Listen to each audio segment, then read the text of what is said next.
आज शेखुल हदीस मौलाना मोहम्मद इदरीस साहब इस दुनिया से रुखसत हो गए, मगर एक अजीम जद्दोजहद, एक रोशन किरदार और एक नाकाबिले फरामोश पैगाम छोड़ गए। वो जामिया नेमानिया अतमानजई और जामिया दारुल उलूम हक्कानिया अकोड़ा खटक में शेखुल हदीस के तौर पर खिदमात अंजाम देते रहे।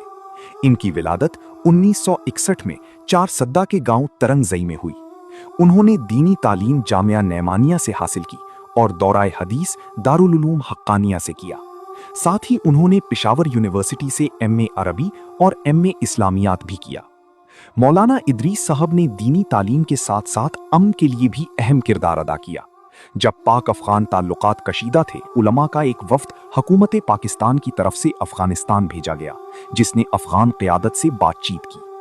मौलाना इदरीस साहब जमीयत उलमाए इस्लाम फा से वाबस्ता थे और वो चार सद्दा की नशिस्त PF20 चार सद्दा IV से 2002 से 2007 तक खैबर पख्तूनख्वा असेंबली के रुकन रही। इसके साथ साथ वो जमीयत उलमाए इस्लाम फा की मरकजी मजलिस शूरा के रुकन भी थे। इनकी वफात से दीनी हलकों में गहरा गम है और इनकी खिदमात को हमेशा याद रखा जाएगा।